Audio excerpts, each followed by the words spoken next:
Good morning students. उम्मीद करता हूँ आप सभी अच्छे होंगे। हम रीड कर रहे थे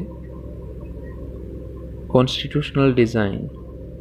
तो हमने साउथ अफ्रीका के बारे में पढ़ा कि किस तरह से वहाँ पर एपार्थाइड की प्रॉब्लम थी और वहाँ पर नेल्सन मंडेला जो है वो एक लीडर थे जिनको 28 ईयर्स के लिए जेल में रहना पड़ा था, लाइफ इम्प्रिजनमेंट। नेल्सन मंडेला और उसके जो 7 अदर लीडर्स थे वो उसके साथ, और वो साउथ अफ्रीका की मोस्ट ड्रेडेड प्रिजन में रहे थे जिसका नाम था रोबेन आइलैंड।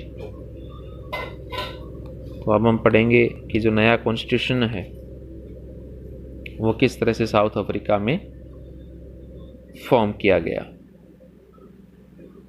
तो उसके बाद हमने देखा कि किस तरह से जो है अगेंस्ट हो गए थे लोग एपार्थाइड सिस्टम के। As protests and struggles against apartheid had increased, the government realized that they could no longer keep the blacks under their rule through repression. अब गवर्नमेंट को ये रियलाइज़ हो गया था कि वो अब ब्लैक्स को ज़्यादा रिप्रेशन करके उनको दबा कर रूल नहीं कर सकती हैं उनके ऊपर, और उन्होंने पॉलिटिकल पार्टीज़ के ऊपर बैन कर दिया। Restriction on the media were lifted, और मीडिया पर रिस्ट्रिक्शन प्रतिबंध लगा दिए गई। After 28 years of imprisonment, Nelson Mandela walked out of the jail as a free man. Finally, at the midnight of 26 April 1994, the new national flag of the Republic of South Africa was unfurled, marking the newly born democracy in the world. तो 26 अप्रैल 1994 को नया flag जो है वो बनाया गया Republic of south Africa के लिए, और एपार्थाइड गवर्नमेंट जो है वो उसका एंड हो गया था। How did this come about? Let us here Mandela the first president of this new south Africa on his extra ordinary transition. तो ये नेल्सन मंडेला ने जो बात कही थी वो यहाँ पर लिखी गई है। उसके बाद आता है after the emergence of the new democratic south Africa, black leaders appealed to fellow blacks to forgive the whites for the atrocities they had committed while in power. They said, let us build a new South Africa based on equality of all races and men and women, on democratic values, social justice, and human rights. The party that ruled through oppression and brutal killings, and the party that led the freedom struggle, sat together to draw up a common constitution. अब उन्होंने कहा कि सभी लोग इकट्ठे होकर एक constitution बनाएं जिससे सभी लोगों को इक्वलिटी, जो राइट्स जो हैं, इक्वल राइट्स जो हैं वो मिल पाएँ। After 2 years of discussion and debate, they came out with one of the finest constitutions the world has ever had. This constitution gave to its citizens the most extensive rights available in any country. Together, they decided that in the search for a solution to the problems, nobody should be excluded, no one should be treated as a demon. They agreed that everybody should become part of the solution, whatever they might have done or represented in the past. The preamble to the South African Constitution sums up with this spirit. तो उन्होंने constitution बना लिया, एक अच्छा constitution दुनिया का, और preamble में वो सब कुछ दिया गया है जो उसकी स्पिरिट उसको कहा गया है कॉन्स्टिट्यूशन की। प्रिएम्बल जैसे हमारे कॉन्स्टिट्यूशन की भी एक प्रिएम्बल है जिसको हिंदी में हम प्रस्तावना बोलते हैं, तो इस तरह से एक नया कॉन्स्टिट्यूशन जो है वो साउथ अफ्रीका का बना लिया गया।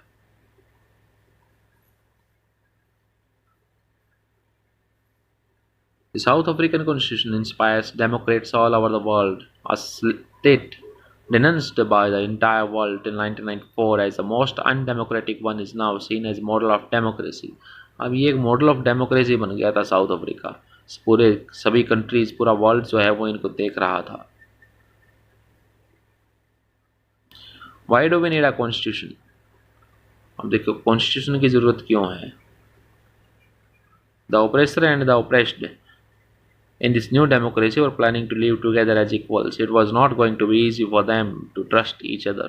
अब ये कह रहे थे कि जो पहले जो डिस्क्रिमिनेट कर रहे थे ब्लैक पीपल को, वाइट पीपल जो थे, अब उनको इकट्ठा ही रहना था, लेकिन ये काफ़ी मुश्किल था दोनों के ऊपर ट्रस्ट करना कि वो कैसे इकट्ठे रहेंगे। इसलिए कॉन्स्टिट्यूशन बना दिया गया ताकि जो गलत करेगा उसको पनिशमेंट दे दी जाएगी। They had their fears. They wanted to safeguard their interest. The black majority was keen to ensure that the democratic principle of majority rule was not compromised. They wanted substantial social and economic rights. The white minority was keen to protect its privileges and property. अब white जो थे वो तो अपनी property को बचा रहे थे, जो प्रिविलेज, जो उनके स्पेशल राइट्स थे, जो बाय बर्थ उनको मिलते थे, और जो ब्लैक थे वो चाहते थे कि किसी भी तरह से उनके साथ कोई डिस्क्रिमिनेशन ना हो। दोनों को अपनी अपनी चिंता थी। और उसके बाद एक लंबी बहस के बाद, आफ्टर अ लॉन्ग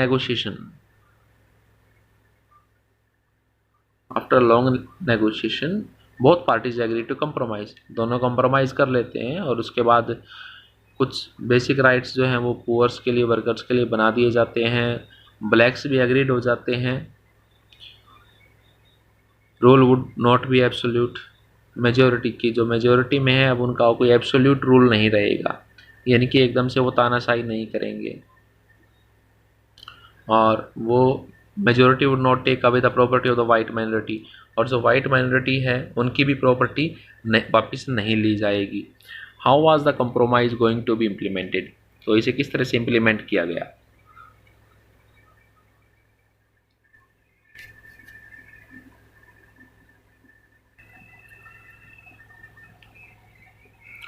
देखिए, कुछ राइट्स जो हैं वो डिसाइड कर दिए गए सिटीजन्स के लिए, और उन्होंने कहा कि जो जीतने वाला होगा वो उनको आसानी से चेंज भी नहीं कर सकता है।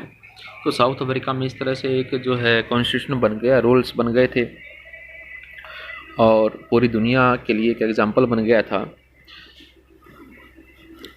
उन्होंने कहा कि ये यूनिक नहीं है, कॉन्स्टिट्यूशन जो बनाया है साउथ अफ्रीका ने, ये यूनिक नहीं था, ये यूनिक बात नहीं है, ये ऐसा नहीं है कि कोई और कर नहीं सकता, क्योंकि हर एक देश में अलग अलग ग्रुप के लोग रहते हैं, और जितना बुरा जो बैड बिहेवियर था वाइट्स एंड ब्लैक्स के बीच में साउथ अफ्रीका के अंदर, इतना शायद किसी और कंट्री में नहीं हो सकता।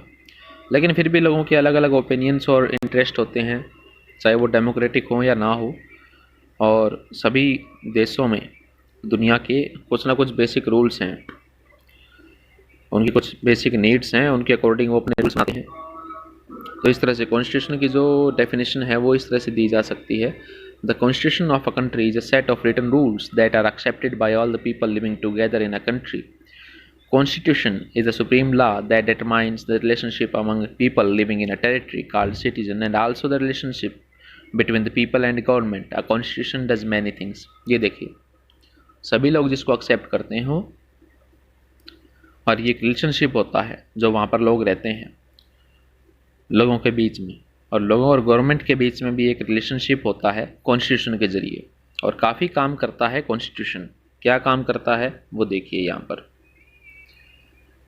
generates a degree of trust and coordination that it is necessary for different kind of people to live together. कि जितने भी लोग रहते हैं उनके बीच में ट्रस्ट क्रिएट करता है। It specifies how the government will be constituted, who will have power to take which decisions. कौन सी गवर्नमेंट रहेगी, क्या डिसीजन लेगी। Third, it lays down limits on the powers of the government and tell us what the rights of the citizens, कि citizens के rights क्या हैं। कोई भी गवर्नमेंट जो है उसकी पावर्स को लिमिट में रखती है। Fourth, it expresses the aspirations of the people about creating a good society. तो लोगों की जो एस्पिरेशंस जो होती हैं उनको एक्सप्रेस करती है कि किस तरह से एक अच्छी सोसाइटी जो है वो बनती है। तो इस तरह से उसके बाद हमने देखा कि सभी कंट्रीज जो हैं डेमोक्रेटिक, उनका कॉन्स्टिट्यूशन होगा।